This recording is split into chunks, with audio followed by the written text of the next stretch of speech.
हैं इतना तो भगवान को उसके बोलने से पता लग जाता है कि अभी अर्जुन कुछ भी समझने की पोजीशन में नहीं है।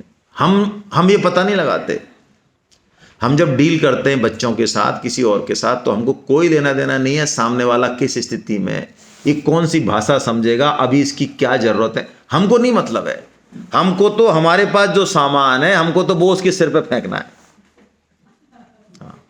चाहे टीचर हो हम, चाहे माँ बाप हो हम, चाहे उपदेशक हो, हम तो जो सामान जो कचरा हम इकट्ठा कर रखा है हमको तो उसके सिर पे फेंक के और निकलना है यहाँ से फ्री होके। हमको नहीं मतलब है तेरे जैसे वो हम कई बार डॉक्टर के थाने खांसी बुखार अब आप कुछ भी कहते रहो उसकी कलम चल रही धड़ा धड़ा धड़ा धड़ा। हमको ऐसा लगता है यार हमसे मतलब भी है कि नहीं इसने है? तो ऐसे कृष्ण को ये पता लग जाता है कि अर्जुन अभी उपदेश सुनने की पोजीशन में, ये तो बिल्कुल बिल्कुल अंधा हो रहा है, इसको तो कुछ समझ में ही नहीं आ सकता। ये तो धर्म को तो अधर्म समझ रहा है, अधर्म को धर्म समझ रहा है और बात ऐसे कर रहा है बड़े पंडितों की सी ज्ञानियों की सी। ये तो बिल्कुल टोटली इसका तो बेस ही गलत है। ये कृष्ण को समझ में आ जाता है। तो ऐसे व्यक्ति को उपदेश देने से कोई फायदा। महात्मा बुद्ध के पास आपने वो कहानी सुनी होगी कि एक स्त्री गई जिसका इकलौता पुत्र मर गया था। वो रोई चिल्लाई, आखिर में लोगों के बिल्कुल पागल हो गई। तो लोगों ने कहा कि देखो किसी के पास कोई इलाज नहीं है। हाँ, महात्मा बुद्ध वो हैं, एक ऐसे पुरुष हैं, भगवान के बंदे हैं, वो चाहें तो तुमको दूर कर सकते, इसको जला सकते हैं दोबारा। तो दौड़ी वो बच्चे को लेके मठ के पास गई। तो गौतम बुद्ध से यही कहा कि बस इसको आप जला दें। मैं तो यही, तो उन्होंने कहा हाँ जला देंगे कि जला देंगे। अब देखिए, अब तक के लोग उनको गीता सुना रहे थे, भागवत सुना रहे होंगे या बता रहे होंगे कि सब मरने वाले हैं, जो भी बड़ा बड़ा ज्ञान दे रहे होंगे, तो वो उनको एक्सेप्ट नहीं कर रही थी। वो उस मोड में नहीं आ रही थी कि वो उसको झेले। लेकिन बुद्ध ने सबसे पहले कहा कि हाँ ये जीवित हो सकता है, हो सकता है, हो सकता है, हाँ हो सकता है।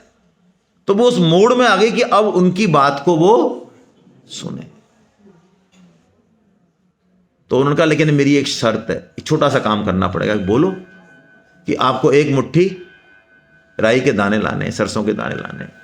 वो दौड़ी कि अभी लाती हूं मैं। दौड़ने लगी कि बुद्ध ने कहा जाते जाते उस घर से लाना जिसमें पिछले 100 साल में कोई मौत। आगे ठीक है, क्या दिक्कत है। आवेश में होता है ना आदमी, समझ नहीं आता उसको। गई door to door, door to door. पता चला एक साथ 3-3 लोग मरे इस फैमिली में। तो पता चला एक ही बंदा रह गया। इतने दुखों का उसको सामना हुआ कि उसको समझ में आ गया कि मेरा दुख और इस संसार का दुख ये है क्या, और मृत्यु तो है। जब आई तब तक उसको तत्व ज्ञान हो चुका। एक बहुत बड़े कॉलेज के एक डीन थे, उन्होंने एक घटना सुनाई एक दिन कि हमारे मैनेजमेंट आईआईएम के डीन थे, वो आईआईएम के, कि हमारे एक बैच में फाइनल बैच था, फाइनल एग्जाम थी, फाइनल बैच की फाइनल एग्जाम, और एक टॉपर जो था, हमारे बैच का टॉपर बंदा जो था, उसके बारे में मेरे को किसी ने रिपोर्ट की, किसी प्रोफेसर ने, कि साहब वो बंदा एग्जाम नहीं दे रहा। और हमने खूब उसको समझा लिया, लेकिन वो एग्जाम नहीं दे रहा, वो तो रोए जा रहा है और सामान पैक कर रहा है वापस घर जाने के लिए। क्यों? क्योंकि उसका कुत्ता मर गया है। कुत्ते से उसका इतना स्नेह है। मेरे ख्याल से ये बात तो पची रही होगी आपको। हम में से कई लोग डॉग लवर्स हैं, अपने आप को ऊंचा समझते हैं, डॉग लवर्स। हाँ, कुत्ता मर गया, उसका इतना स्नेह है कुत्ते से। कुत्ते से स्नेह हमारा होता भी बहुत ज्यादा है, क्योंकि पति पत्नी तो हो सकता है हमारी बात नहीं माने, लेकिन कुत्ता तो बेचारा पूरा वफादार होता है, तो उससे तो प्रेम बढ़ता ही जाएगा, कम तो होएगा ही नहीं। ये तो बीच बीच में जो है आड़ा तिरछा काम करके कम कर देते हैं हमारे प्रेम को। तो वो प्रोफेसर जो गए, वो डीन गए फिर उसके पास। उन्होंने कहा भाई क्या बात हो गई, जो भी नाम था उसका, सुधांशु नाम था शायद, क्या नाम हो गया, वो बहुत बड़ी कंपनी में, अभी एमएनसी में बहुत बड़ी कंपनी पे। और एक सर मैं जा रहा हूँ बस, है ना, कि क्या हो गया, कि सर मेरा डॉगी, मेरा वो नाम बोला, सर रोने लग गया, वो खत्म हो गया सर, मुझे उसको देखना है, बस मैं जाना चाहता हूँ। उन्होंने कहा कुत्ता मर गया तुम्हारा? अरे गजब यार, ये तो बहुत, मतलब ये तो बहुत बड़ी बात। तब उसको लगा कि अरे यार, ये कोई बंदा तो आया जो साला मेरी बात समझ रहा है। तो उनका तुम जा कैसे रहे हो लेकिन? अरे अब क्या करना है सर, जाके बस जा रहा हूं मैं, जैसे भी जाऊंगा, बस से जाऊंगा, ट्रेन से जाऊंगा। कि ट्रेन से, बस से? यार कमाल कर रहे हो कि छोटी मोटी, कुत्ता मरा है भाई। हाँ, प्लेन से बुक कराओ यार तुम्हारा। तुरंत उन्होंने देखा भाई क्या, अरे यार तुम प्लेन से जाओ। ट्रेन से कब पहुंचोगे यार, इतनी दूर का है, इतना थोड़ी होता है, कुत्ता मरा है, मजाक छोड़िए। फिर उन्होंने कहा अच्छा एक प्लेन है भाई, मैं बुक करा देता हूँ, 4 बजे 3 घंटे बाद प्लेन है, मेरी गाड़ी तुम्हारे पास आ जाएगी, ठीक है ना? तुम प्लेन से जाना बेटे, आराम से जाओ, अपना टेक केयर। अब वो एकदम से हाथ जोड़े खड़ा हो, जाते जाते वो पलटे, लेकिन यार तुम एक काम क्यों नहीं करते हो? ये 1.5 घंटे का एग्जाम है, अभी तुम एग्जाम दे लो, 11 से 12:30 1 बजे तो तुम वापस आ जाओगे, फिर मैं गाड़ी छुड़वा दूंगा तुमको। क्या सर, ठीक है।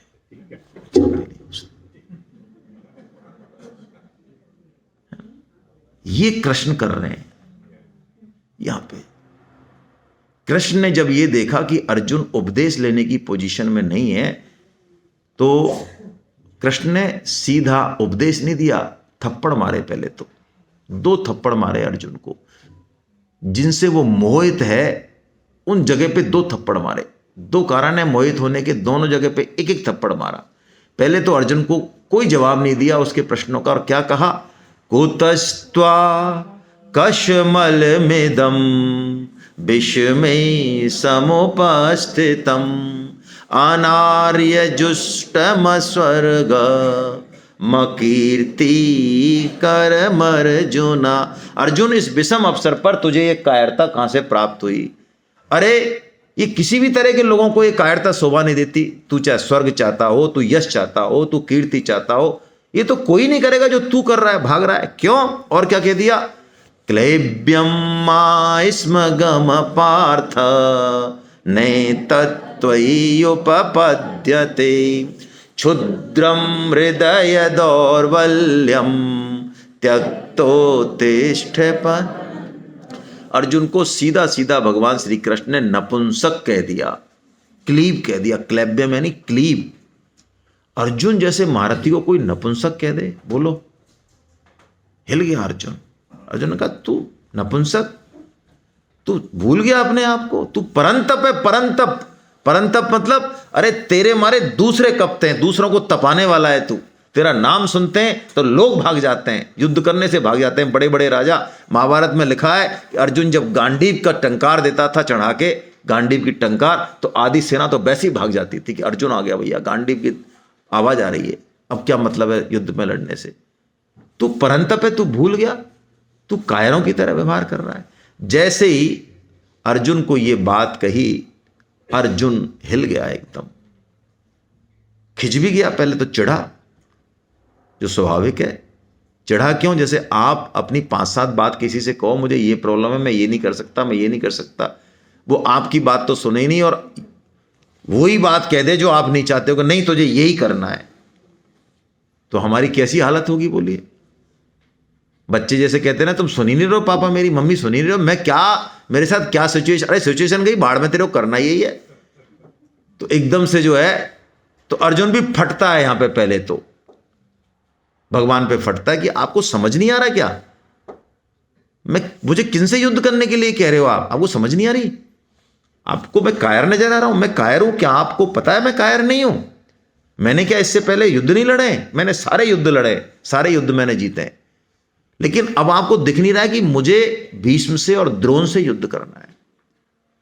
तो भीष्म मेरे तात हैं, पितामह हैं, जिनकी गोदी में मैं पला हूं, जिनसे मेरा अटूट स्नेह है, उन पर मैं बाण कैसे चला दूंगा?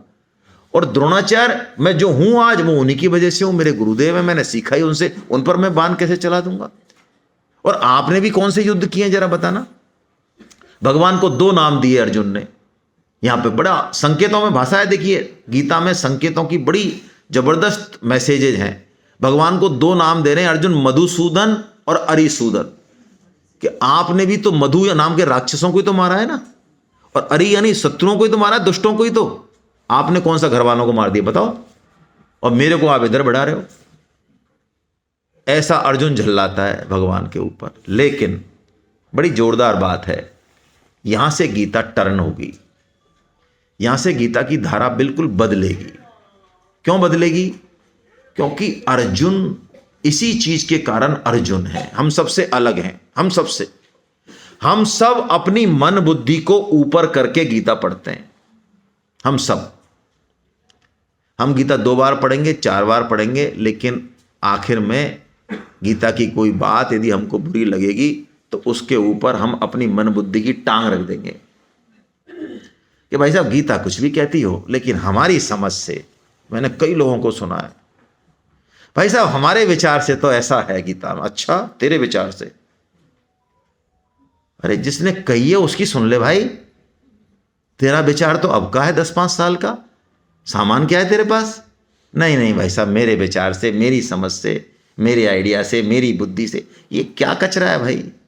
और उसके पीछे यदि पद है, प्रतिष्ठा है, तो और भी उसका बोलने का स्टाइल ही अलग हो जाएगा।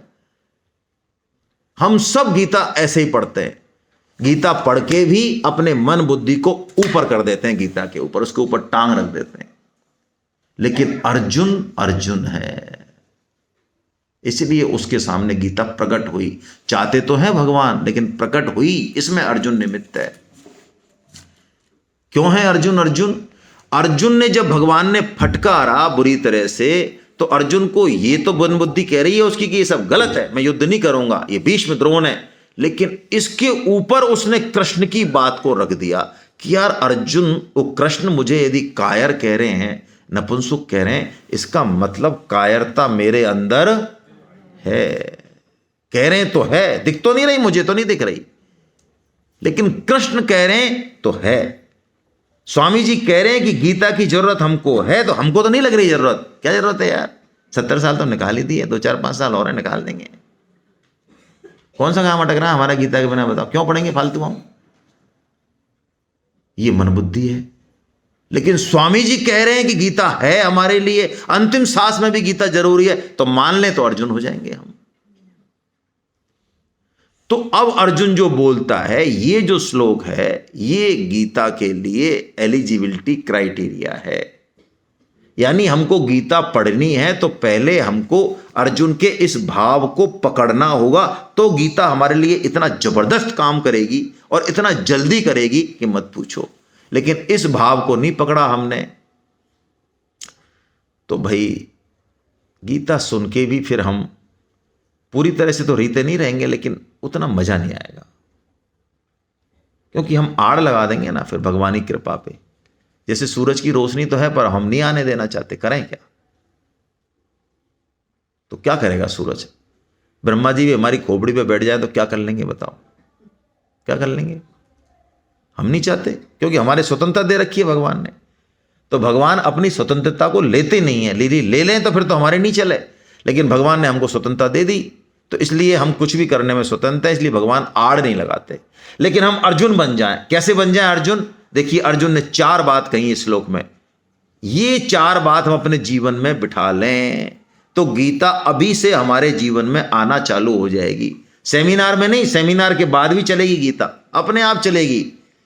आप छत पे हो, आप रूम में हो, आप बेडरूम में हो, आप ऑफिस में हो, आप सीढ़ी चढ़ रहे हो, आप बस में जा रहे हो, आप ट्रेन में जा रहे हो, आपकी गीता चलती रहेगी। भगवान की ऐसी कृपा है, कोई व्यक्ति, कोई परिस्थिति आपको गीता का पाठ पढ़ा देगा अपने आप। आपको गीता के श्लोक से जो समझ में नहीं आएगा, भगवान वहां समझा देंगे आपको, समुद्र किनारे, नदी किनारे, ट्रेन में समझा देंगे। आप कहेंगे वाह यार, क्या गीता का सूत्र हाथ लगा है। यही मजा है, यही मजा है। क्या श्लोक है, आइए देखते हैं जल्दी से। कार्पण्य दोषो पहत स्वभाव प्रक्षामि त्वाम धर्म सम्मूढ़ चेता। इसमें पहली बात है, इसलिए मैं यहीं रोक रहा हूं। अर्जुन सबसे पहले ये एक्सेप्टेंस करते हैं, स्वीकार करते हैं कि वास्तव में मुझे ठीक ठीक समझ में नहीं आ रहा है कि क्या करना चाहिए और क्या, इसलिए मुझे कार्पण्य आप जो कह रहे हो उसको एक्सेप्ट कर रहा है। अब इस मनुष्य जन्म का क्या लक्ष्य है मुझे नहीं पता, मेरी तो समझ में नहीं आ रहा। भाई मैं तो यही समझता हूं साहब, जब आए हैं तो आराम से, क्या है, शादी ब्याह करो, मौज मजा करो और बढ़िया निकल रही है। और क्या हो सकता है इसका लक्ष्य भला? हमारी बुद्धि से तो कोई लक्ष्य जम नहीं रहा। और लेकिन अब आप कह रहे हैं तो मैं उस बात को मान लूं। ये पहली बात कि हां मुझे आपकी जरूरत है, मुझे कृष्ण की जरूरत है, क्योंकि मैं उन्हीं का पुत्र हूं, मैं उन्हीं का अंश हूं। उनके बिना मेरा कुछ भी संभव नहीं है, कोई भी चीज मेरे लिए काम नहीं करेगी। कितना ही बड़ा परिवार हो, कितनी बड़ी प्रसिद्धि हो, कुछ भी हो, कोई काम नहीं करेगा। कृष्ण की मुझे जरूरत है, मैं केवल कृष्ण का हूं। हे नाथ, मैं केवल आपका हूं। ये बात सबसे पहले उतर जाए जीवन में। हे नाथ, मैं केवल आपका हूं, बस चालू हो गया काम। अब चालू हो गया। ये सबसे बड़ी दीवार है जो हमने खड़ी कर रखी है। इस दीवार को जब तक नहीं तोड़ेंगे भाई, तब तक कितना ही ज्ञान लगा लो, कितना ही कर्म कर लो, कुछ नहीं होगा। यहां अर्जुन ने सबसे पहले इस दीवार को तोड़ा है कि मुझे आपकी जरूरत अब जरूरत है, तो अब आगे की बात निकल के आ गई अपने आप। यक्षेयशानिश्चितं ब्रूहि तन्मे। अब देखिए अर्जुन क्या चाह रहे हैं, तो अब मुझे आपकी जरूरत है, तो आप कैसे मिलोगे फिर मुझे बताओ। मुझे तो जरूरत है, तो आपको कैसे प्राप्त करूं मैं। भगवान की तरफ चलना, भगवान को प्राप्त करने की इच्छा होना, यही तो श्रेय है, यही जीवन का सर्वोच्च कर्तव्य कर्म है, यही को कल्याण कहा। और अब जब कल्याण की इच्छा जागृत हो गई तो देखिए फिर ये संसार अलग तरीके से दिखने लगेगा आपको। ये जो परिवार है, ये जो साधन सामग्री है ना, गाड़ी घोड़ा जो अब तक फंसा रहे थे, ये पति पत्नी, जैसे ही आपकी कल्याण की इच्छा होगी ये कुछ अलग भाव में दिखेंगे। अर्जुन को वो कृष्ण, जिनको अर्जुन क्या समझ रहे हैं, अपना सारथी समझ रहे हैं, अपना सखा समझ रहे हैं, उन कृष्ण में अर्जुन को क्या दिख गया, गुरु दिख गए। शिष्यस्ते हम साधि माम त्वाम प्रपन्नम।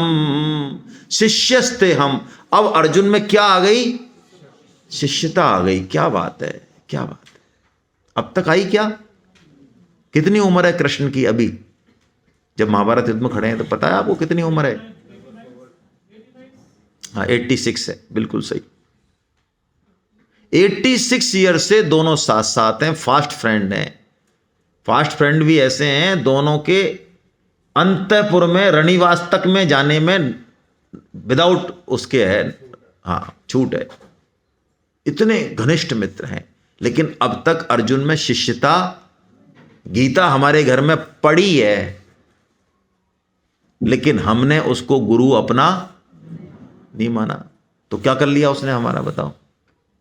चाहे 20 लेखकों की पढ़ी है, लेकिन जैसे ही हमने उसमें आदर बुद्धि की, उसको गुरु माना, उसके एक पन्ने को भी पढ़ा, बात बदल जाएगी।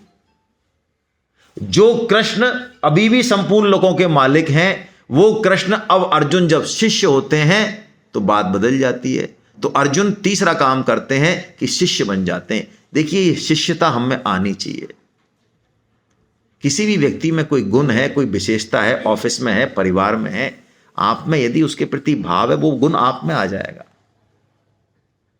लेकिन हम में शिष्यता है क्या। हम लोग दिन भर पूछते रहते हैं कि गुरु गुरु गुरु गुरु गुरु।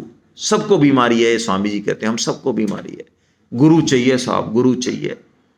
ये नहीं देखते कि शिष्य कहां है, कि शिष्य का पता नहीं साहब, हमको तो गुरु चाहिए। लेकिन सिस्टम यह है, शास्त्रों को पढ़ लें, यदि शिष्य पैदा हो गया तो गुरु की हिम्मत नहीं है कि वो नहीं आए। मैं रिपीट कर रहा हूं अपनी बात। शिष्य यदि रात को 2 बजे प्रकट हो गया बेडरूम में शिष्यत्व, तो गुरु वहीं आएगा, वहीं 500 किलोमीटर से आए चाहे 1000 किलोमीटर से आए, वहीं प्रकट होगा, उसी कमरे में प्रकट होगा। वस्तु के रूप में होगा, परिस्थिति के रूप में होगा, और ये व्यक्ति के रूप में चाहिए तो व्यक्ति के रूप में भी होगा। लेकिन शिष्यत्व की तरफ तो ध्यान है नहीं कि हम में क्या चाहिए और किसकी तरफ ध्यान है, नहीं बैठ। ये गुरु हो जाएगी भगवत गीता। हाँ, इससे बड़ा गुरु कौन है, और अपना विवेक गुरु, भगवत गीता गुरु।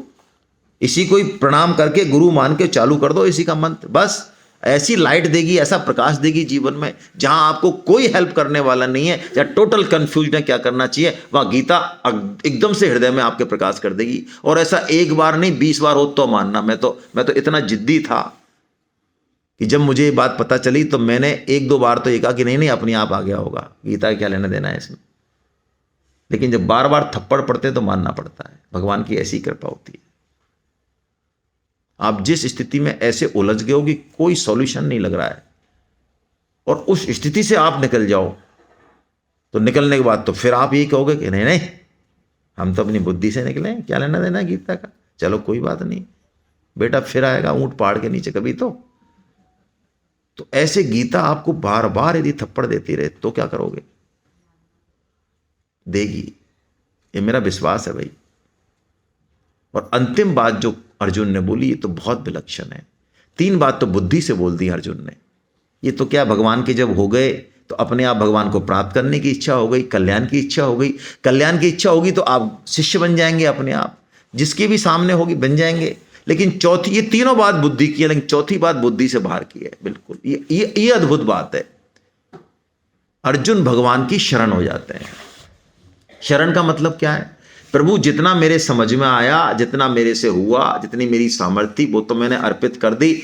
अब मुझे नहीं पता क्या चाहिए इसमें, मुझे तो कुछ भी आइडिया तक नहीं है, लेकिन मैं तो ये जानता हूं कि बस आप मेरे हैं, आप हो मेरे, जो कुछ हैं जैसे भी हैं आप मेरे हैं।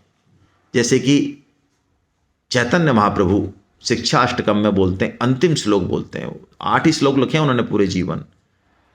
आश्लिष्य वा पादरतां पिनष्टु माम् अदर्शनान् मर्महतां करोतु वा यथा तथा व विदधातु लम्पटो मत प्राणनाथस्तु स एव नापरा। हे प्रभु, आप मुझे अपने बख्शिस्थल में भींच लें, अपना परम प्रेम प्रदान कर दें, या मुझे दासी समझकर अपने पैरों तले रौंद डालें, मुझे दर्शन तक ना दें। हे प्रभु, आप चाहे सबको दर्शन देते रहें, सबसे प्रेम करते रहें, लेकिन मेरा तनिक भी ध्यान नहीं रखें, लेकिन मैं फिर भी कहीं और नहीं जा सकता।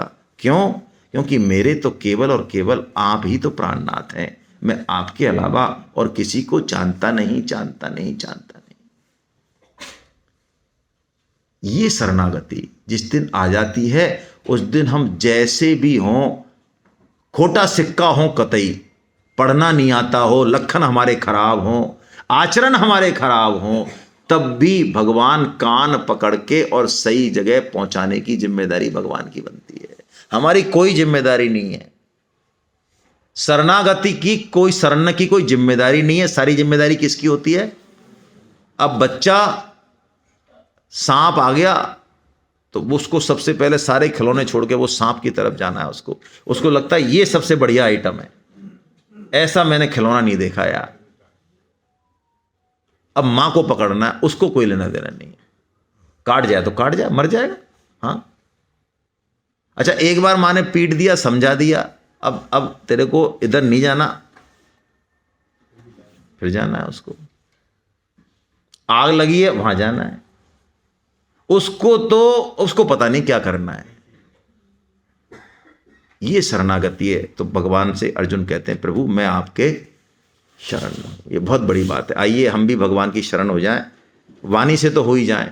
हे नाथ, हे मेरे नाथ, मैं केवल आपका हूं, आप कृपा करें, मैं आपके शरण हूं। हरि शरणम, हरि शरणम, हरि शरणम, हरि शरणम। अब भगवान उपदेश देना शुरू करते हैं। अब देंगे भगवान। जब इतना बैकग्राउंड बन गया ना, निराई गुड़ाई हो गई पूरी खेत की, अब बीज डालेंगे भगवान। हमारी तरह नहीं कि निराई गुड़ाई हुई नहीं, पता नहीं कुछ भी, और अपना जो है डाल दिया। ना ना ना, भगवान श्री कृष्ण ने पहले पूरी भूमि की निराई गुड़ाई करके अब बीज डालेंगे। और बीज में भी क्या डालेंगे? सबसे पहले भगवान ये बताएंगे कि हम हैं कौन। हम जो समझ रहे हैं वो वास्तव में हम नहीं है, हम नहीं है वो, है ना। सबसे पहले भगवान का उपदेश, इसको ब्रह्म विद्या कहते हैं भाई। ब्रह्म विद्या मतलब ब्रह्म को, भगवान को जानने की विद्या, या अपने आप को, बात एक ही है, आत्मा और परमात्मा में भेद नहीं है।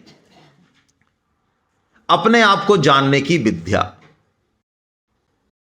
ये अब भगवान ने जो बात बोली, पहला श्लोक में जो बात बोली 2.11 में हम पढ़ लेते हैं। भगवान क्या रहे हैं अर्जुन को, शुरुआत यहीं से कर रहे हैं कि तेरा जो शोक है, तेरा जो मोह है, ये गलत मान्यता के कारण है। गलत मान्यता मतलब तूने अपने आप को जो था उससे हटके कुछ और मान लिया, इसके कारण तेरा सारा दुख हुआ है। यदि तू सही मान्यता कर ले तो तेरा दुख रहेगा ही नहीं।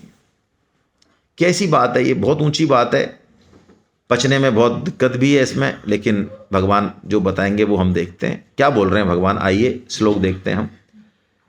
ऐसोचानन्विशोचस्त्वं प्रज्ञावादांश्च भाससे गतासून गतासूंश्च नानुशोचन्ति पंडिता। भगवान ने तमाचा मारने का क्रम मानो यहां भी जारी रखा है।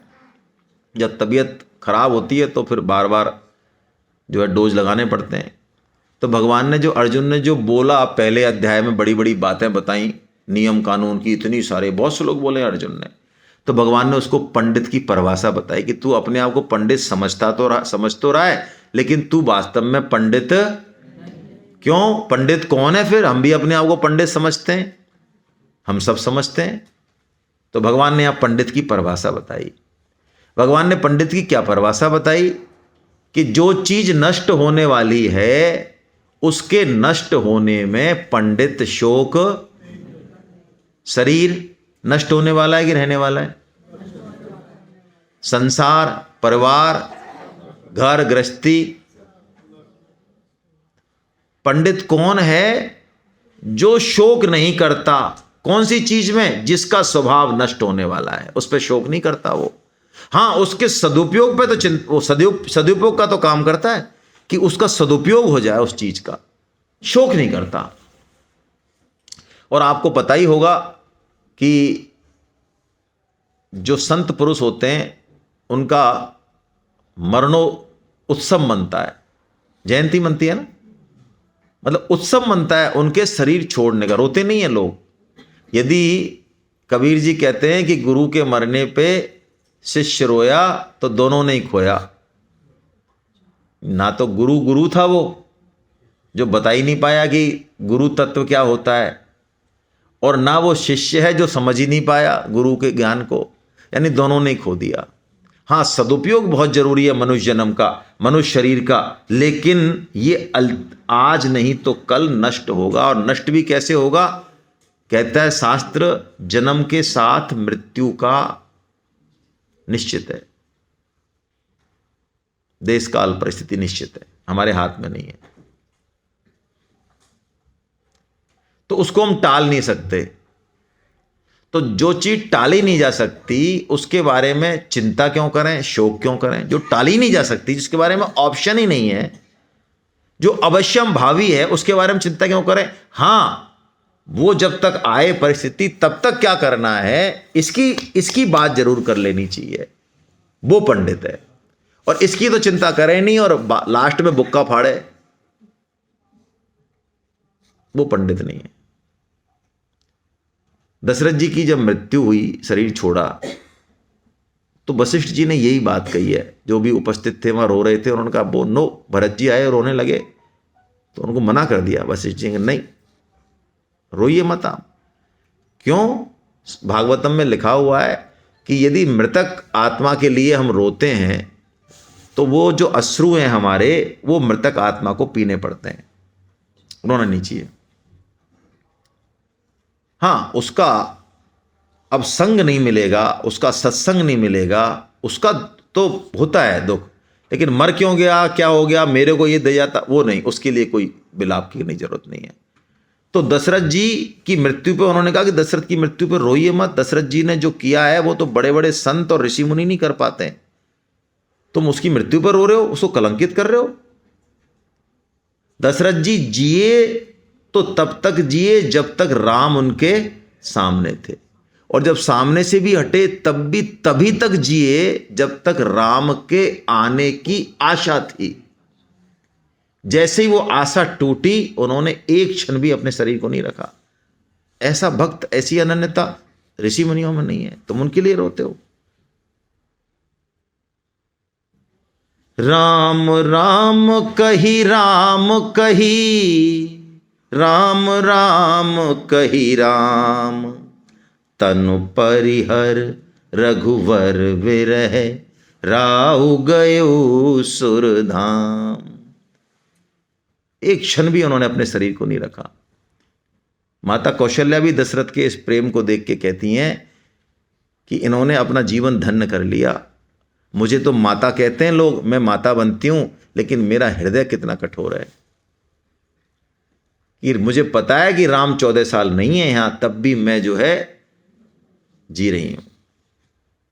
तो भगवान ने मना किया कि हम उसका सदुपयोग करें, हम भी ध्यान रखें इस चीज को। मृत्यु हमारे हाथ में नहीं है, मृत्यु का सुधार हमारे हाथ में, मरने की कला हमारे हाथ में। मरते समय हमारी स्थिति क्या हो, भाव स्थिति, हमारा चिंतन स्मरण क्या हो, ये हमारे हाथ में। इसी पर ही काम करवाती है गीता। मृत्यु के समय हमारी जो भाव स्थिति होगी, उससे पता चलेगा कि वास्तव में हमने पूरे जीवन किया क्या। जैसे हम समझते हैं ना कि हमने पूरे जीवन ये किया, वो किया, बहुत अच्छा किया, फलाना किया, ढीकना किया, ये जो पन्ने की पन्ने भरे हैं हमारी प्रशंसा में, ये मृत्यु बताएगी कि वास्तव में हमने किया क्या। तोता सीताराम राम राम जपता है, लेकिन जैसे ही बिल्ली आती है तो टें बोलता है। ऐसे हम अपने आप को भक्त माने और कहें कि नहीं हम तो भगवान के भक्त हैं, सब काम कर रहे हैं, लेकिन मौत के सामने जो है थर थर थर थर थर थर थर थर कांपें, नीचे से नीचे का सिस्टम, ऊपर से ऊपर का सिस्टम निकल जाए, सब बंद हो जाते हैं ये आइटम सब। लोग कहते हैं ना कि अंत समय भगवान को याद कर लेंगे।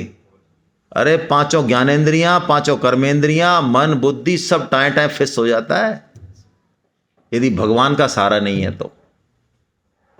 और जिसने मरने की कला सीख ली वो जी जाता है, फिर जिएगा ही वो जो मरने की कला सीख गया। जिसको मरने की कला नहीं आई वो रोज मरेगा, वो कभी नहीं जी सकता। वो लगता है कि जी रहा है, वो जी नहीं सकता। और मरने की कला ये आती है केवल भगवान के पास चलने से। तो कहा अब कैसे करें इस बात को, तो भगवान ने एक मंत्र दिया छोटा सा। आज से यदि हमको मरने की कला सीखनी है, इस मृत्यु का खौफ दूर करना है, तो भगवान ने कहा जीवन में तितिक्षा को धारण कर ले अर्जुन। ये तितिक्षा जैसे बूढ़ा आदमी बिना लाठी कहीं चल नहीं सकता, लाठी हट जाए उसकी तो बिल्कुल अपंग हो जाता है, ऐसे साधक तितिक्षा को धारण करे। तितिक्षा मतलब जीवन में रहने में, करने में, सुनने में, पढ़ने में, खाने में, पीने में अनुकूल प्रतिकूल परिस्थितियां आएंगी ही आएंगी। आपके चारों तरफ के पूरे लोगों को, पूरी परिस्थितियों को आप बदलना भी नहीं है, वो आपके लिए ही क्रिएट किए गई हैं। गीता के अनुसार यदि आपकी पत्नी, आपका पति, आपके और रिश्ते यदि आपके अनुसार नहीं है, तो आपको उनको बदलने की जरूरत नहीं है। आपको बदलाव किस में लाना है? खुद में लाना है। तितिक्षा का मतलब है सहन करने की शक्ति। क्यों सहन क्यों करें साहब? सहन इसलिए कि उससे हमको लक्ष्य की प्राप्ति होगी, उससे हमारा अंतःकरण शुद्ध होगा। गलत चीज को सहन नहीं करना है, गलत चीज को सहन नहीं करना, अन्याय अधर्म को सहन नहीं करना है। ध्यान रखें, सहन का मतलब लक्ष्य के लिए जो रास्ते में चलने में जो दुख दर्द आता है उसको सहन करना है प्रसन्नता पूर्वक। जैसे इंजेक्शन लगवाने में मजा आता है कि दर्द होता है? लेकिन लगवाते तो हो, क्यों? हाँ, कड़वी दवाई अच्छी लगती है, खराब लगती है, लेकिन लेते तो हो। पैर काटना है, डॉक्टर ने कह दिया पैर काटना पड़ेगा, तो कटवा लेते हो? हाँ कटवा लेते हैं। वो कहते हैं साहब कटवा दो, नहीं तो 7 दिन के अंदर जयराम जी की है आपकी, तो कटवा देते हैं, कटवा देते हैं। सहन कर रहे हैं ना? क्यों सहन कर रहे हैं? क्योंकि लक्ष्य की प्राप्ति हो रही है। गीता कह रही है इसलिए अपने रहने में, खाने में, पीने में, सब में आज से तितिक्षा चालू कर दो। तितिक्षावान जो साधक होगा, जिसको पहली लाठी है, उसकी बहुत दुनियादारी से शिकायतें नहीं रहेंगी भाई, नहीं रहेंगी। यदि हमारी बहुत ज़्यादा शिकायतें हैं सिस्टम से, इसका मतलब है अभी हमने चीज़ों को ठीक से समझा ही नहीं है। अभी हम तो कहीं और ही घूम रहे हैं, अभी हम डायरेक्शन ही नहीं पकड़ पाए। क्योंकि शरीर, भगवान ने कहा शरीर तो बदलता रहता है अर्जुन, पता नहीं कितने शरीर तू धारण कर चुका है अब तक, इसलिए तू इस शरीर को जो धारण कर रहा है उसको पहचान, तू वही है, तू वही है। ये शरीर तो वस्त्र है, वस्त्र की भांति है, हैं? कोट पैंट की चिंता कर, बढ़िया है कोट पैंट की, लेकिन कोट पैंट से ज्यादा उसकी चिंता कर जिसको कोट पैंट को धारण कर रखा है। यहाँ भगवान ने वही बात बोली जो हमने पढ़ा हुआ है श्लोक, इसलिए मैं नहीं ले रहा हूं। खास बात यही है, हम इस बात को जान लें, हम शरीर नहीं है, हम शरीर को जानने वाले। इस बात को हमेशा जागृति बनाए रखें। कई साधक जब शरीर के प्रति ममता हटा लेते हैं, शरीर को सुख भोग से हटा लेते हैं, तो शरीर को देखने की क्षमता पैदा हो जाती है उनमें। आप मेरी बात को समझ रहे हैं कि नहीं समझ रहे मुझे नहीं पता। गौतम बुद्ध जो कि मुश्किल से 3-4 घंटे सोते थे और एक ही करवट से सोते थे, दूसरी करवट नहीं बदलते थे, वो अपने आप को सोता हुआ देखते थे कि देखो मैं सो रहा हूं, ये सो रहा हूं, इस करवट सो रहा हूं। यदि तितिक्षा जीवन में आएगी तो हम अपने आप को देख पाएंगे कि अच्छा देखो ये पैर की उंगली दुच गई, ओहो कितना कष्ट हो रहा है इसमें। लेकिन वो कष्ट मन का दुख बन रहा है कि नहीं बन रहा है, ये हाथ में होता है। बात बड़ी है हमारे लिए, लेकिन है सच्ची। जैसे ही आपका शरीर से अलगाव दूर होगा, अलगाव होगा, शरीर के सुख दुख से आपका प्रभावित होना कम होगा। और इसका अभ्यास करने से ऐसी स्थिति आ जाएगी जो बहुत फायदेमंद है बुढ़ापे में, बाकी जगह दिखने लग जाएगा शरीर की। देखो शरीर को भूख लगी है, मैं हर बार एक उदाहरण देता हूं, पुनः देता हूं, इस बहाने याद आ जाती है सर की। हमारे परम श्रद्धेय भूपेंद्र ताहिल साहब जो बीटेक एमटेक थे, जिन्होंने ये सिस्टम चलाया, जिन्होंने ये गीता सेमिनार का सिस्टम बनाया, जिन्होंने ये गीता परिचय का जो गीता क्लास का सिस्टम बनाया, ये सब उन्हीं का बनाया हुआ है। हम सब उन्हीं के पीछे चल रहे हैं। हमने एक लाइन भी नहीं खींची उनके जाने के बाद, एक लाइन भी नहीं खींच पाए हम।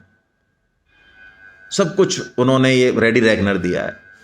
2021 में उनका शरीर चला गया, तो हम जब उनसे भागवतम पढ़ रहे थे, गीता के बाद 4 साल का हमारा भागवतम का कोर्स होता है जो कि बहुत विलक्षण है, तो जब हम भागवतम में हम पढ़ रहे थे, हमारा बैच, तो सर जो है इस तरह बोलते थे कि अरे भाई जरा नाम लेके बोलते, अच्छा जरा एक गिलास पानी लाना भाई, इस शरीर को जरा पानी पिलाना।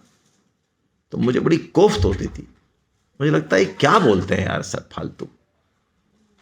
संतोष जी जरा इस शरीर को एक गिलास पानी पिलाना यार, इसको जरूरत है एक गिलास पानी की। मैं कहता यार यही कह दो ना मेरे को जरूरत है, क्या मतलब घुमा फिरा के बात करते हैं फालतू। मुझे गुस्सा आती थी उस समय, कह नहीं पाता था लेकिन गुस्सा आती थी।